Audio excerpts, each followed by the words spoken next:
قرآن کی 65 احکامی آیات قسط 5 آیات والفصیر۔ السلام علیکم ورحمۃ اللہ وبرکاتہ۔ قرآن ایک روشنی ہے جو ہر اندھیرے کو مٹا دیتی ہے۔ اس کے ہر لفظ میں انسانی زندگی کے لیے ایک نیا پیغام چھپا ہے۔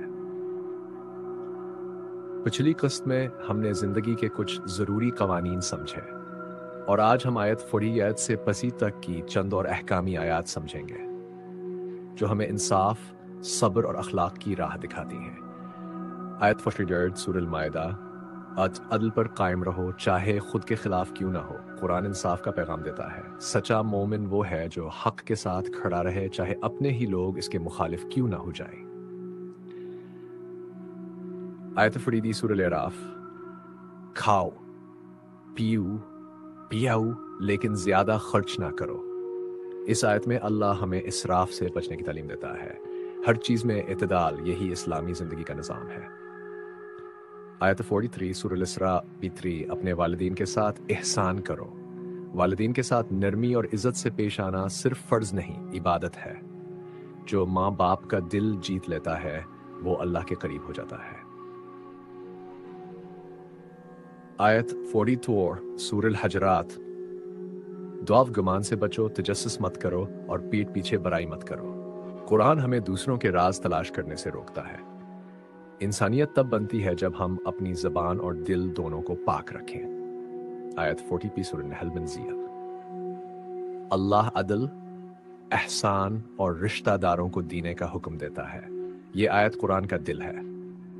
عدل، انصاف، احسان، مہربانی اور صلہ رحمی محبت کا نظام ہے۔ یہی قرآن کا اصل پیغام ہے۔ آیت 46 سورہ البقرہ ڈیوویوس کپیسیس: اللہ کسی جان پر اس کی طاقت سے زیادہ بوجھ نہیں ڈالتا۔ یہ آیت صبر اور تسلی کا پیغام ہے۔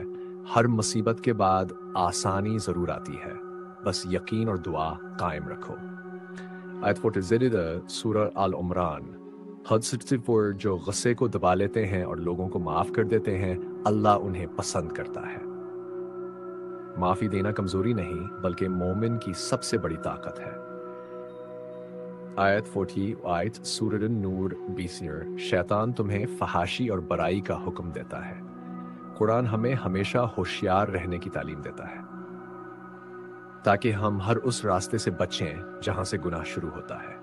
آیت 49 سورہ العنکبوت: امام سورہ العنکبوت 16:9: جو ہمارے راستے میں کوشش کرتا ہے ہم اسے ضرور اپنی راہ دکھاتے ہیں۔ قرآن محنت اور لگن کی مثال دیتا ہے۔ جو اللہ کے لیے کوشش کرتا ہے وہ کبھی نقصان نہیں اٹھاتا۔ آیت B سورہ الممتحنہ: اللہ ان لوگوں سے محبت کرتا ہے جو انصاف کرتے ہیں۔ محبت اور انصاف دونوں قرآن کے پیغام کا مرکز ہیں۔ جو انصاف کرتا ہے اللہ اس کے ساتھ ہوتا ہے۔ اختتام: قرآن کی یہ احکامی آیات انسانیت کے لیے مکمل دستور ہیں۔ اگر ہم ان پر عمل کریں تو ہماری زندگی میں امن، برکت اور روشنی پھیل جائے۔